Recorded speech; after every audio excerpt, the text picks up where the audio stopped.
We are back live again now. I'm going to start with a fairly generic question, and it's one that I was going to ask the second panel, didn't get onto it.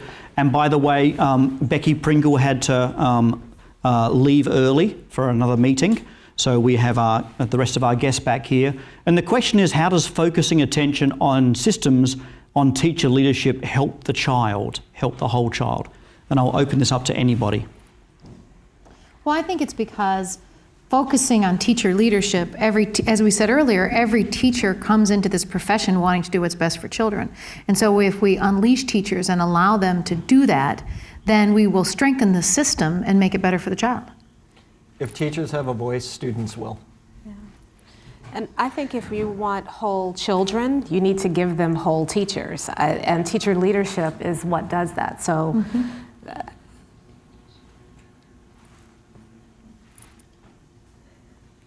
Wonderful. I believe we have a question from Twitter. Is that correct?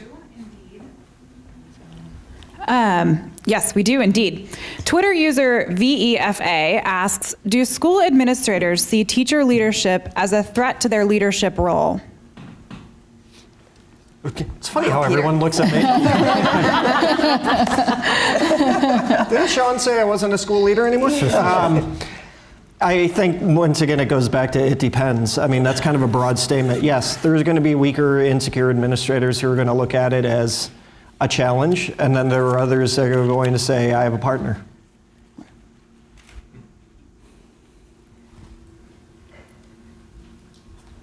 Others? Any more responses? Is it only Peter responding to that one? Yeah, I think he's spot on, but completely, but I think we have to be ready to deal with those who aren't ready. Yes. And we have to be willing and ready to help lead them to the path so that they understand that this is really about maximizing their opportunities. It's not a threat to them. And we have to be ready to have those conversations. Absolutely. I think this is where systems comes into play too, because if you have principals who are uncomfortable with this, then you have teachers in that building who are not having the opportunity to become teacher leaders. Exactly. But with a system in place district-wide or something, you can identify those teachers and begin to build them in spite of a principal who's fearful. Mm-hmm.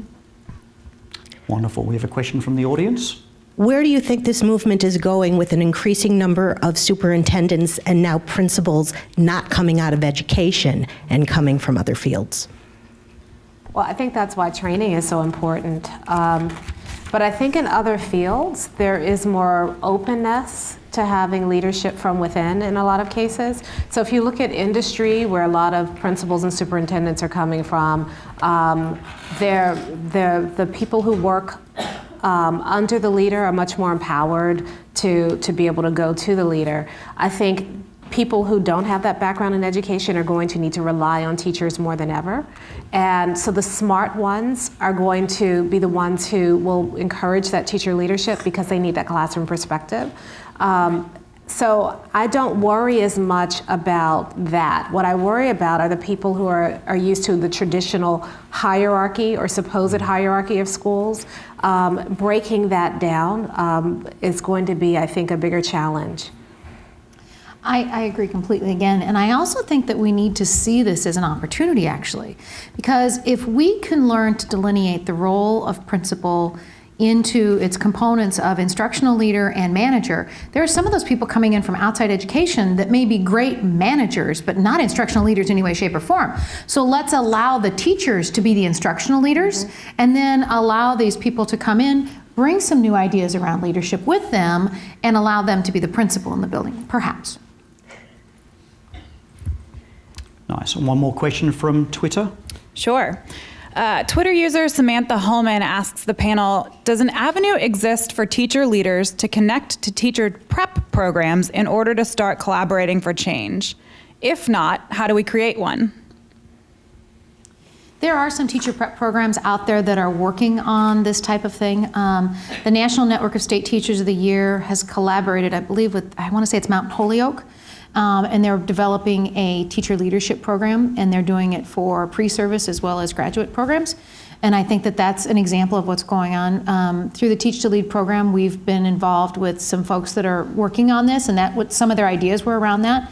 How do we get more active teachers involved with what's going on in pre-service education?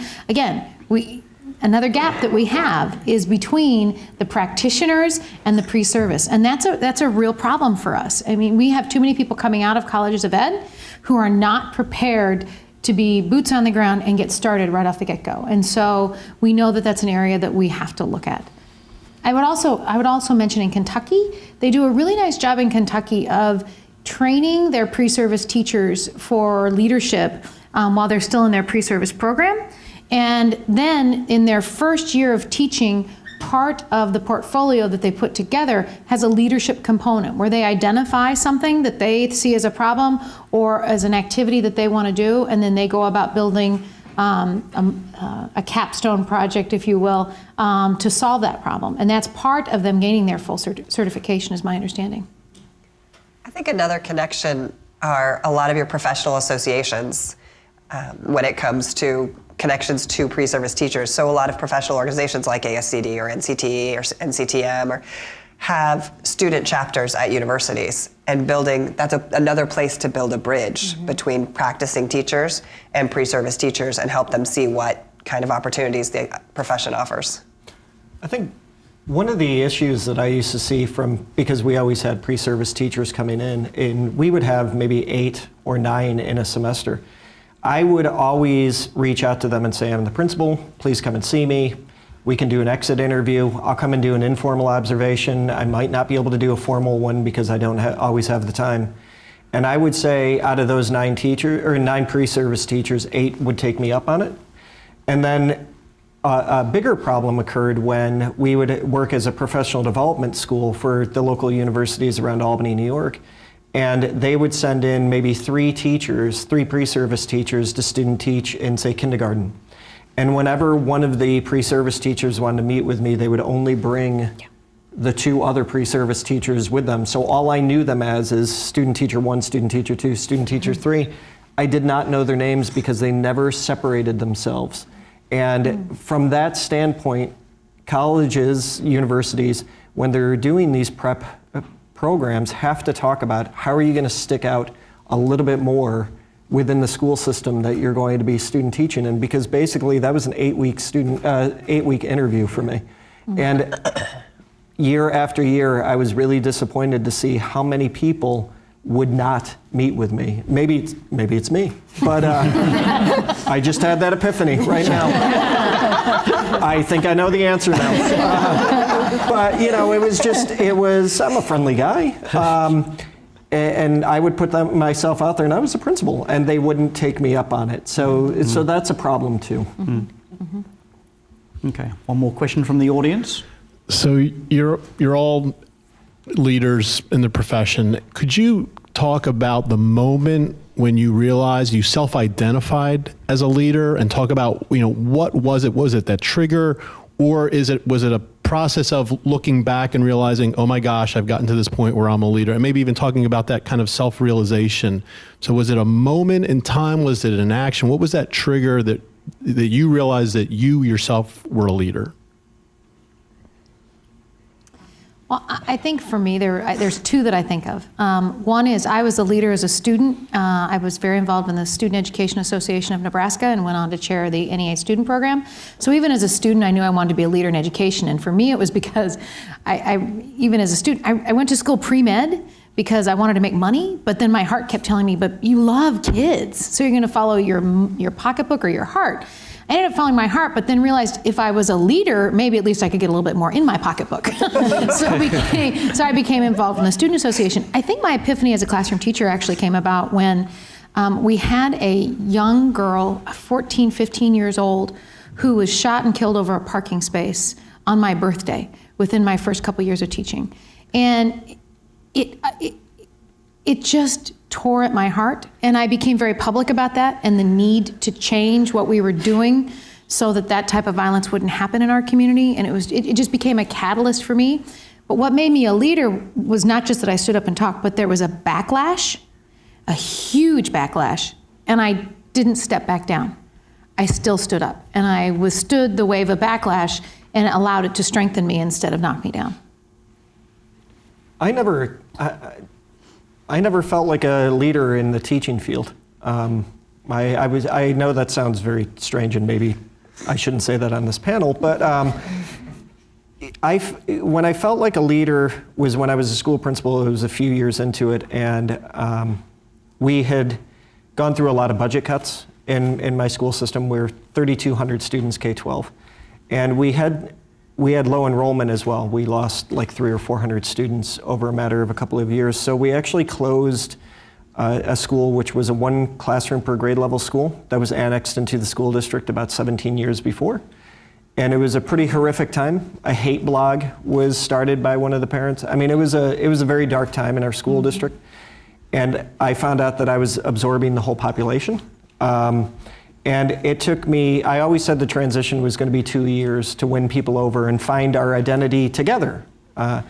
And I would say that through that transition is where I found my leadership skills. Were definitely, it was the first time where I felt like I can do this, but I needed to do it with my staff. And maybe that's why I talk so fondly about my staff, because I certainly didn't do it alone. But it was definitely a time where I felt like I'm in the leadership position, I'm taking this on. It's one of the hardest things we've done in the district. It's going to work. And it did. So that would be the time for me. That's a hard question for me, because I don't remember one time. As a teacher, I felt that I was already a leader because I was a teacher. I was leading young people. And so stepping into bigger and greater leadership roles became an outgrowth of the attitude that I brought to my teaching. I didn't want to be average. I wanted to be amazing. It took me a long time to figure that out. At the beginning, I thought being amazing was making myself some sort of amalgam of all the great teachers and all the great movies I'd ever seen, and then figuring out that, no, that's not what it is.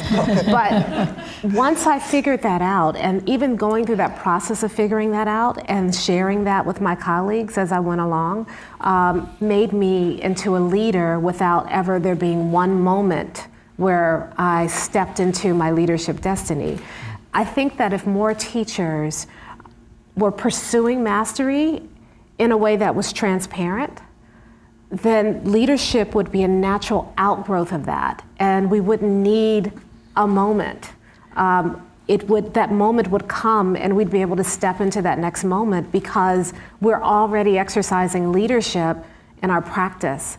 But there are so many teachers I meet who are reticent to claim mastery, and they're reluctant to pursue it because we've made mastery something that's in this black box.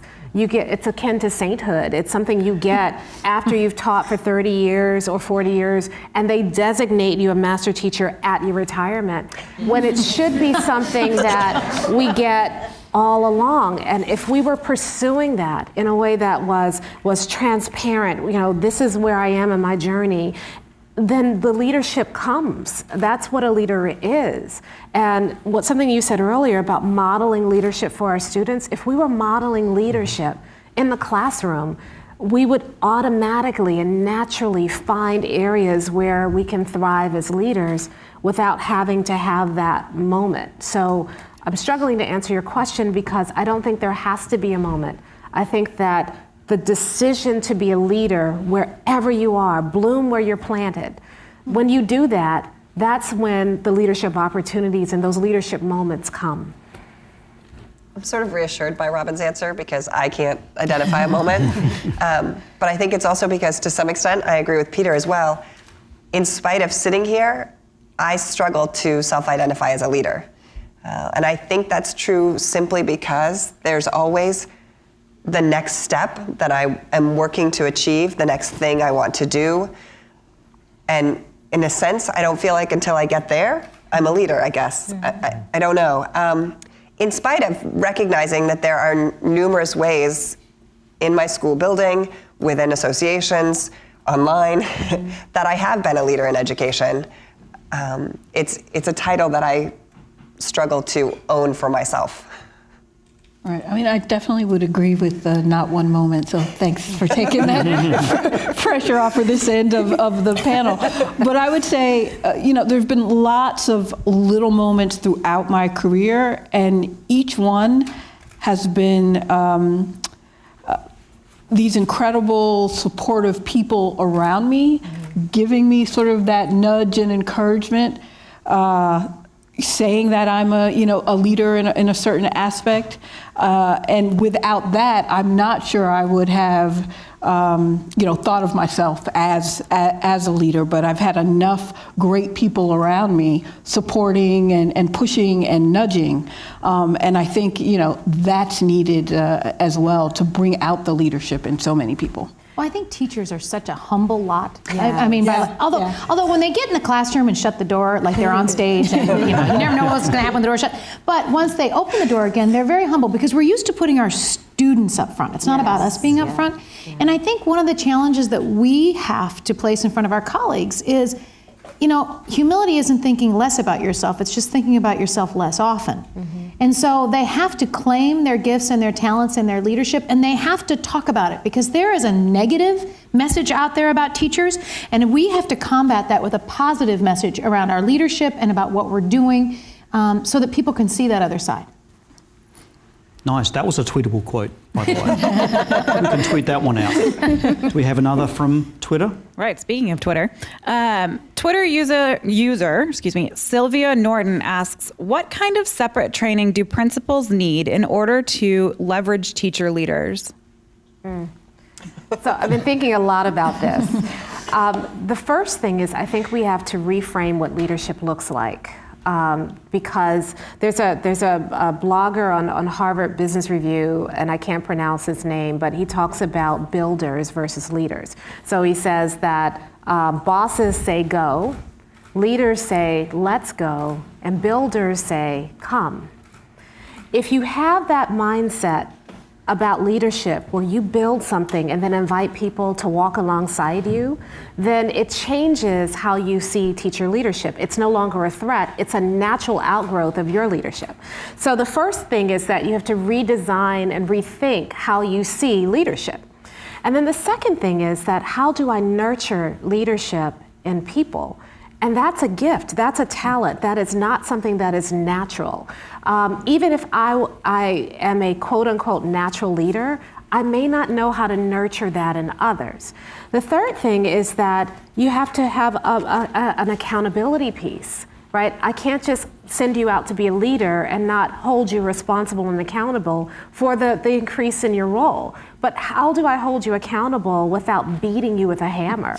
So that's a piece. And then the fourth piece is how do I recognize the right kind of leadership role? Because a lot of principals can say, oh, that person would be a great leader, and they put them in a role that is completely inconsistent with their talents. That Peter principle, where you not just I rise to the level of my incompetence, but I am put in the level of my incompetence. How do you notice what someone would be good at and find the right role for them? And when I was an administrator, that was the biggest thing, is that paying attention to my staff, looking at, and this is what you said happened to you. Someone looked inside of you and said, hey, you have leadership in you, and helped you find your own piece. That's something I have to train on how to do. That's not something that may be natural to me. So those big pieces, I know those sound kind of fuzzy and people want to know, things that are a little bit more concrete, but ultimately, if I'm going to have that climate that you talk about where I have leadership happening, I have to cultivate that, and those are things that are a little bit more under the radar, but that can be trained. People can learn how to do that. I also wonder if we really need to train them in isolation. There's a group out there called Leading Educators, and they do a great job of bringing principals and teachers in together and training them together how to work together. They train the teachers how to lead up to the principal, and they train the principals how to work with their teachers in identifying skills and supporting their projects.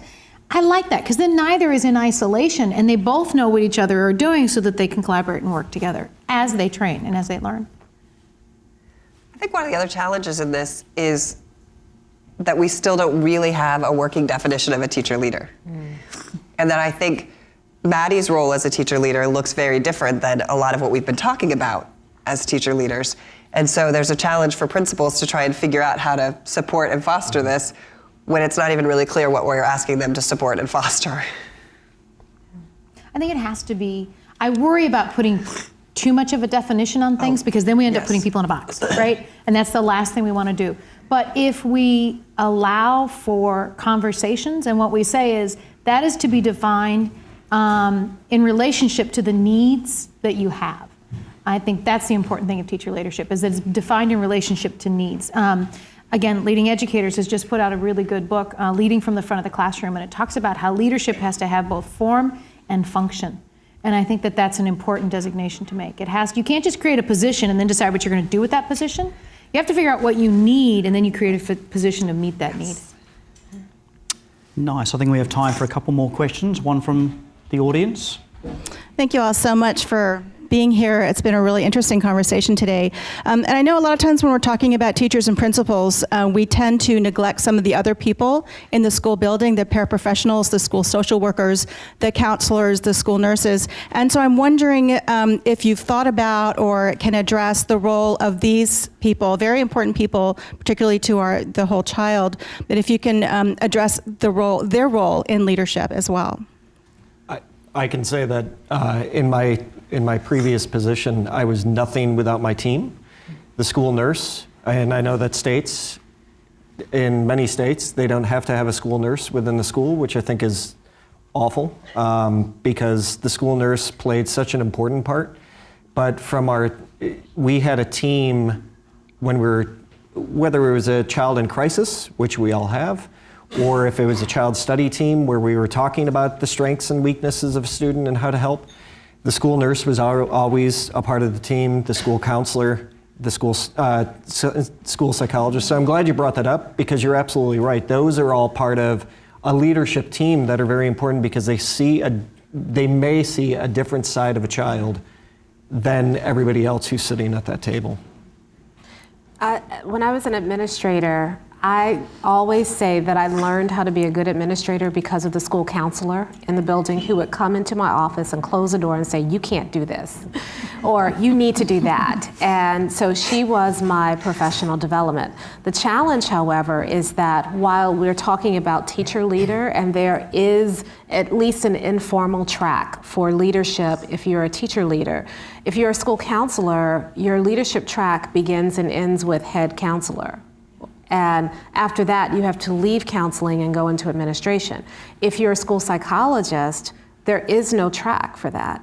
And yet, as you've already mentioned, these are the people who are critical to making our schools work, and they do it under the radar. So I do agree with you that we need to re-examine what leadership roles other people can take. I'll tell you something else. Paraprofessionals see things that nobody else sees, and yet, even in terms of how we train them, they are included in the training that teachers get, but they are never given, or they're rarely given, training that helps them understand their role. So I do agree that there's a need to expand our conversation about teacher leadership to include those people who support teachers, who work with teachers, and look at how we can enhance the leadership role that many of them are already taking informally.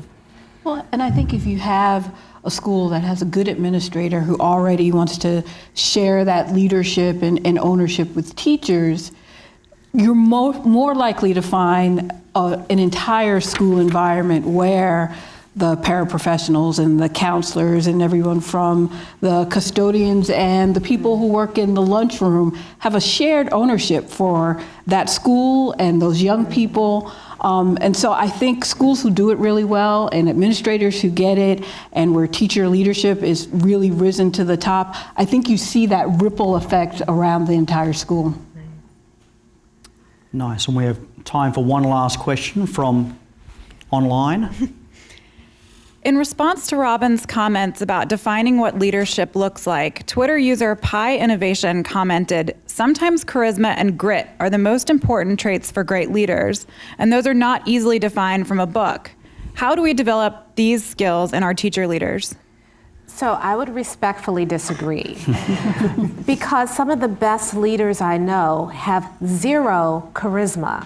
I do think grit is important, but I think that we overvalue charisma.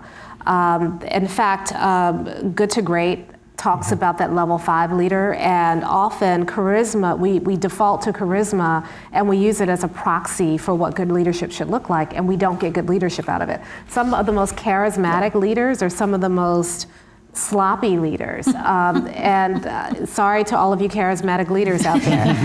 But it's true. I think leadership is a discipline. So I do agree with the grit part. I don't agree with the charisma part. I think that, and I'm very adamant about this, you are who you are. You can't, even if you try to be somebody else, who you are leaks out all over the children anyway, right? So the idea is try to leverage, is that tweetable, Sean?